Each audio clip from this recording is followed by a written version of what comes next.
Okay. The most energy efficient, most effective. Oh, it is 11. Yeah, it's 11. What do you know? All right, welcome everybody. Join the Zoom. Happy St. Patrick's Day. You need to join the Zoom. Yeah. I haven't Okay. joined the Zoom. We'll go right to our prayers and then get started. You've not posted these. I know, I mean, No, I'm asking. no, Not yet. I am planning to. Okay, it wasn't a criticism, it was just an ask. I know, I was planning to post all this She did stuff. that yesterday with Dawn. It's just getting People are backed up and I asking. have to do it, I have to start I've today told him because to after class today, let me do all the cabin stuff and he Yeah. just. Yeah. it's just so much. But it's Anyway. definitely, Yeah, so I'll get back on he track. takes he does it carefully, because he watches it before he posts it. Yeah. Yeah. Well, Okay, thank you for all your hard work. you are more than welcome, and I'm learning a lot from it myself. Okay. Taking refuge and generating bodhicitta, once in English, 2 times in the Tibetan. I take refuge until I am enlightened in the Buddhas, the Dharma, and the Sangha. Through the positive potential I create by listening to teachings and the other paramitas, may I attain Buddhahood for the sake of all sentient beings. Sangye chadang soki chobnam la, jamchu bardu dagni kyapsuchi, dagi jinso gipe sonam ki. Drola penchir sangye druparsho.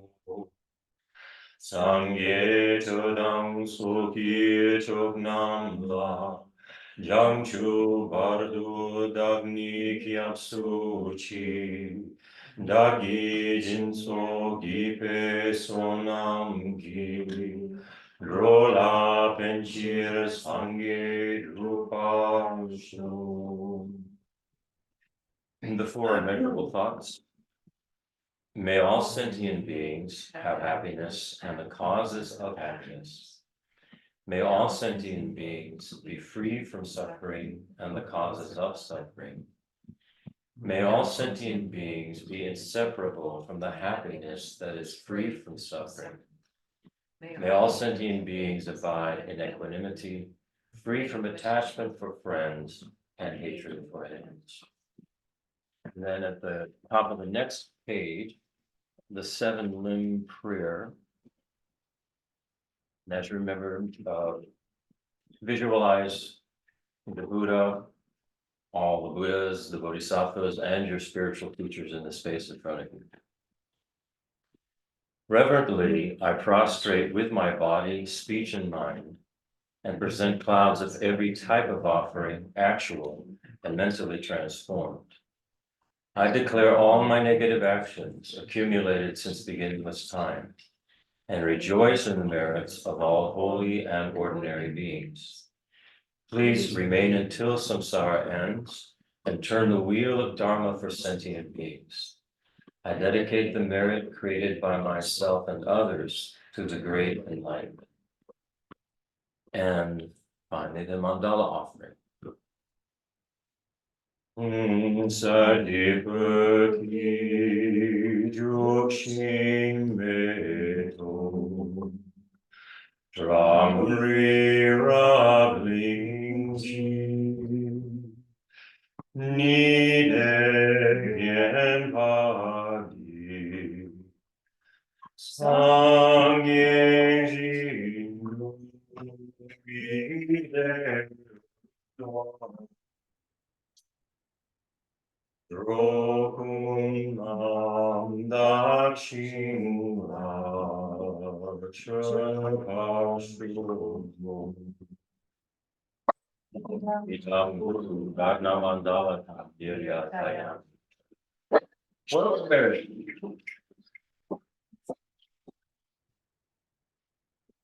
All right. So let's begin. You have to be something very special. I'm so sorry. No, No you're problem. good. Welcome to our madness. March Madness. You look delightful. Let's begin with going over the mantras and the visualizations that we have talked about in the past. So we have Shakyamuni Buddha, Chen Rezi, Manjushri, and we have Vajrasattva. And I'll just add, I'm going to add one little thing each time so we can build up what is called the refuge visualization. And what we're doing here is building up a refuge visualization. So start with Shakyamuni Buddha. And forget if you can put Shakyamuni Buddha up there. Now we've gone over much of the symbolism in this figure, but I want to today focus on the begging bowl that Shakyamuni Buddha is holding in his left hand. A begging bowl traditionally is what a monk would bring around to beg for alms, or somebody would beg for alms. So basically what you're doing is relying on others. So this begging bowl has this glistening white, beautiful Dharma inside of it. So what this represents is through reliance on not only the Buddhas, not only the Dharma, not only the Sangha, but relying on other sentient beings is how we are going to achieve our goal of liberation and enlightenment. The Buddha himself had his realizations through relying on other sentient beings. It cannot be done in a vacuum, in other words. Is that leaf behind your ear? Yeah, this is green for St. Patrick's Day. I didn't have anything green on. Does it show up? It does. Okay, Okay. just check it. That's all. I was just saying that because I didn't have anything green. You all came in with, oh, you don't have green. Yeah. I do. And I thought, my God, I'm Irish. I should be wearing green. What's wrong with me? Now, orange, I think, when we lived in Boston, I remember there was a thing about wearing orange, which meant what? You don't, we're not in No. favor of Irish. No, independence? I don't remember the direction out. Green represents Northern Ireland and orange represents Southern Ireland, I or see. the Or reverse. vice versa. I don't remember which. I So had Courtin something to do with Ryan. either you like Yeah, the well, English I did too. oppression or not. So an Irishman must have hasn't an equal to loves better than other people. Okay, enough of that. We digress. We digress. Christopher and I used to play at a place in Massachusetts. We were a nightclub act in a bar called Finner's Country Square. We were on lounge. There's one photo somewhere. But anyways, on St. Patrick's Day, since it was an Irish place and Oh. we would play, we learned a whole set worth of Irish. Thus we know the words of Irish or what. I wish I had. And this was the Boston area, so people were actually jigging. They were Okay. jigging, like their arms straight at their sides and. For more than 1 year, I think we're on about 3 St. Patrick's Days. Okay, now. In the Boston area. Shakyamuni Buddha, imagine him wearing a little 4-leaf clover. I wanted us to focus on, yes, the begging bowl, Yes, the begging bowl. because We it used to have a represents, tip jar on the piano, and that was quite like a begging bowl. this is not Shakyamuni Buddha's tip jar. No. Okay, I'm sorry. The message he's giving to us here, because in a way, he's also offering this. If you look at this picture, it's as if he's offering this to us. So what he's offering is the method. The method, the way that we're going to achieve realizations of the Dharma is through relying on not only the Buddha, Dharma, Sangha, but relying on all other sentient beings, relying on our interconnected relationship with them and purifying our connection with them. This is how it's done. So this is a very, very important aspect of this particular image. So I just wanted us to remember that as we now do the visualization meditation that goes with the Shakyamuni Buddha mantra. Okay, so sort of get your visual imagination, just mental imagery. You don't have to actually see this in your mind. Just think it like if I were to say to you, oh, just imagine what it would be like now to be on a beautiful white sandy beach, and the water in the ocean is beautiful blue turquoise, and the breeze is so gentle, and you can hear the waves coming and going. You get what I'm talking about? Yeah. This is what I'm talking about. We don't actually see it, but we imagine it, we feel it. So this is what we're trying to do with these, okay? Imagine Buddha Shakyamuni in the space before you. He is seated on a lotus throne. It's a multicolored lotus, and he's in the center of it. The lotus throne itself is on top of a very large platform of light. You could even maybe think of it as a plane of light. Don't get into too much detail here, just a platform of light. And in the center is Shakyamuni Buddha seated on a lotus. He represents refuge, a safe direction for your life.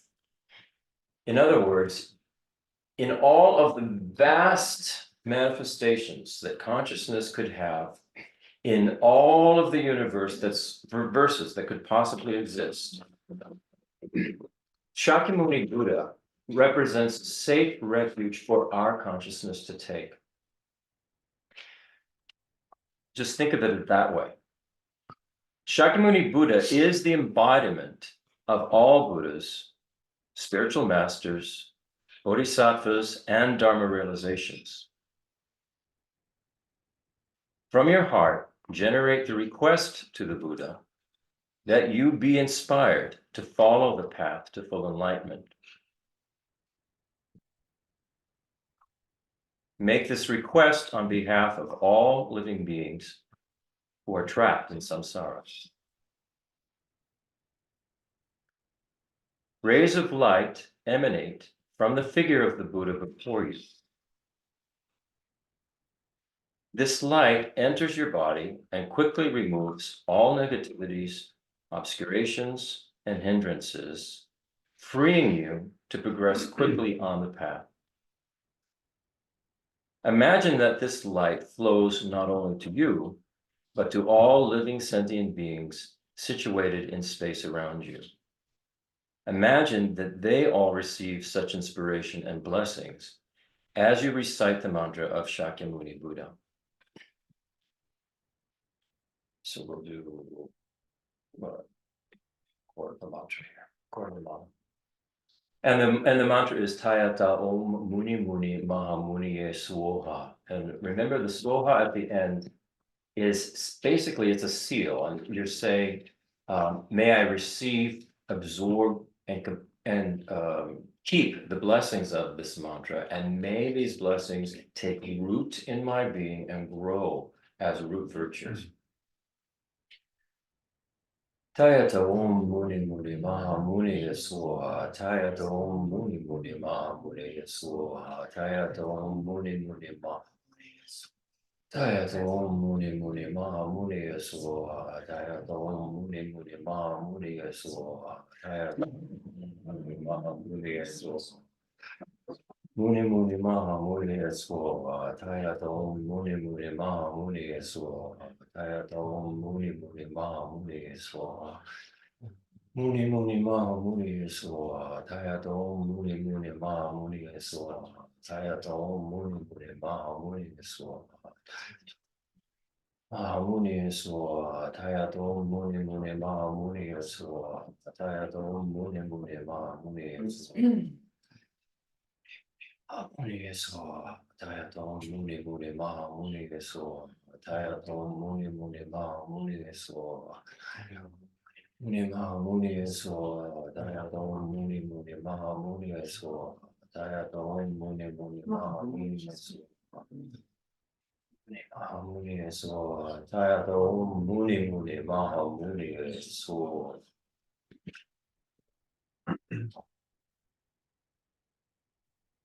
And so hold that image, Buddha Shakyamuni, in the center of this big plane of light, platform of light. Now, from the heart of Buddha Shakyamuni, because Buddha Shakyamuni is the embodiment of all Buddhas, all Dharma, all Bodhisattvas, all Dharma realizations. From the heart of Buddha Shakyamuni now emerges Chenrezig. And Chenrezig then goes to the right of Shakyamuni Buddha, would be our left as we're looking at it in our mind, and takes takes a place on the lotus throne, which is slightly lower than what Shakyamuni Buddha is. And what this is representing, Chenrezig is representing the compassion or the method aspect of the Mahayana path, the compassionate methods that we engage in. So you have Buddha Shakyamuni, refuge, then now Chenrezig to his right, representing the compassion wing of the Buddhist path. And here we now will do the visual meditation on Chenrezig.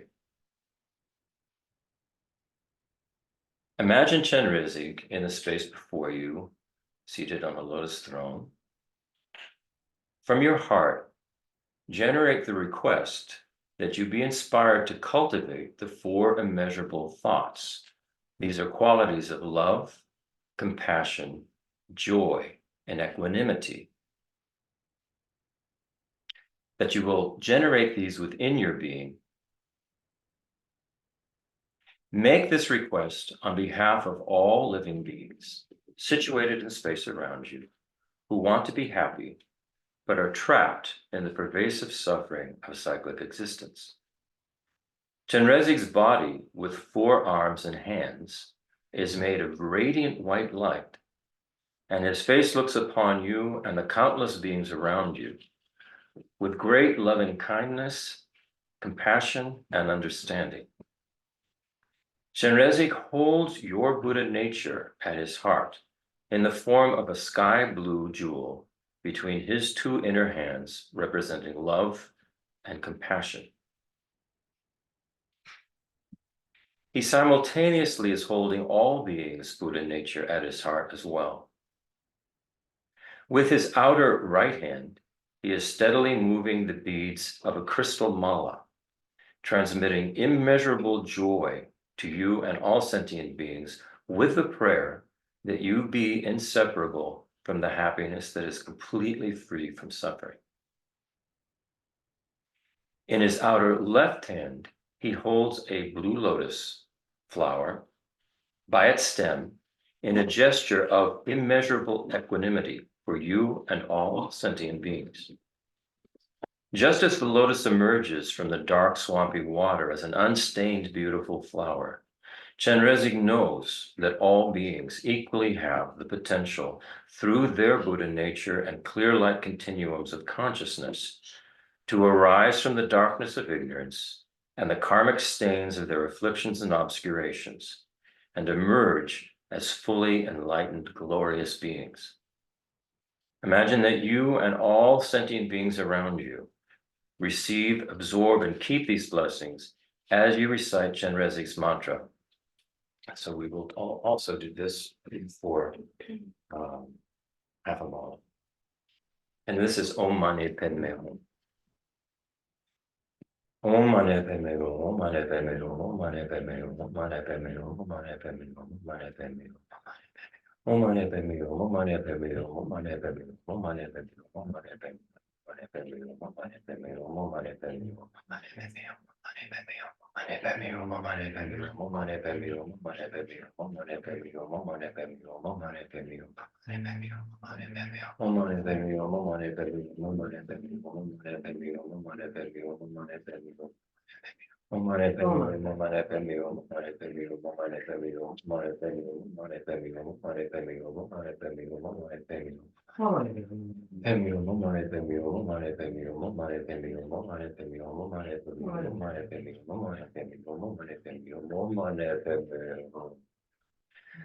Now we're going to engage in a form of mantrayana where Chenrezig coaches us. So imagine that a duplicate Chenrezig emerges from his heart and now comes to the crown of your head and then sort of absorbs into you so that his Chenrezig's body is superimposed over yours. And so now we're going to be reciting this mantra, but imagining that we are embodying the qualities of the 4 immeasurable thoughts: immeasurable love, immeasurable compassion, immeasurable joy, immeasurable equanimity. So we now have arms and hands. And in our two central hands, which represents love and compassion, we are holding the jewel of our Buddha nature. And this also represents the Buddha nature of all the sentient beings around us. In our right hand, we have this crystal mala, which we are moving with our hand.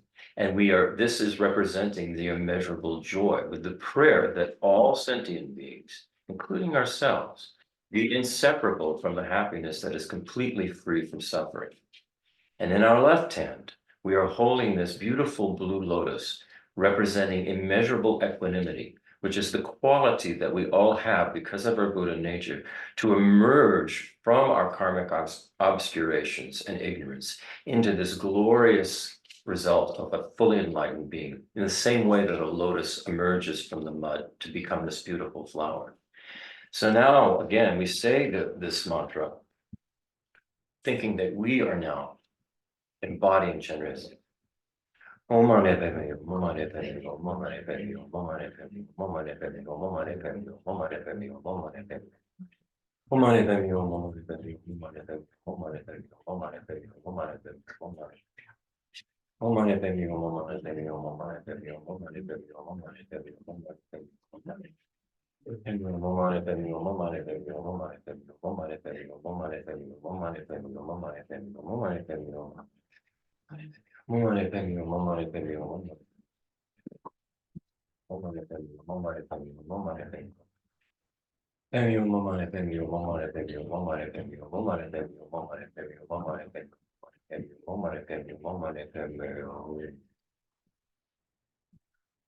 And feel that you receive that, you absorb that mantra, you keep the blessings of that mantra, and it takes root in your being, it grows.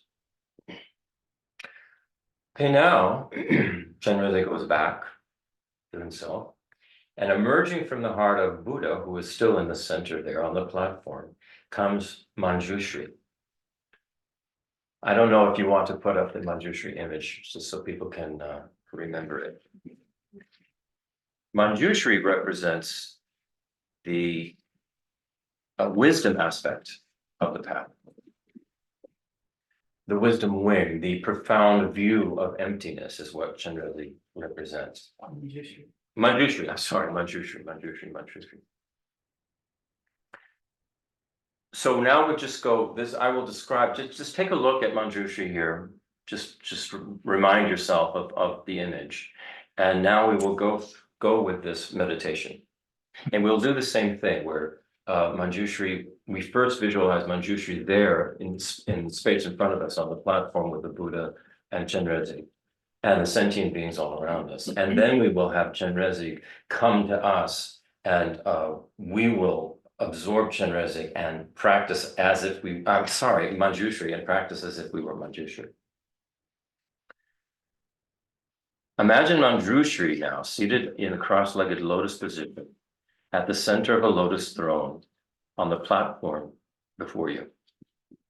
From your heart, generate the request to Manjushri that you be inspired to have the motivation, the enthusiasm, and the perseverance to develop your understanding of the profound view of emptiness. Make this request on behalf of all living beings who, due to ignorance of the true nature of self and phenomena, perpetually generate karmic actions of body, speech, and mind that bind them to the dissatisfaction and suffering of cyclic existence. Manjushri's body is made of brilliant saffron light that radiates out like the sun in all directions to dispel ignorance and mistaken views. His fresh and youthful face looks upon you and all beings situated in space around you with love and wisdom. In his right hand, he holds a deep blue double-edged sword with a gold Vajra handle above the right side of his head. The double-edged sword is wrapped in a blaze of fire towards the tip of the blade, where the two edges come together and meet. This sword of wisdom cuts through and destroys afflictions and obscurations, resulting from ego self-grasping views of ignorance that lead to nihilism, and the dualistic two-sided views of self and other,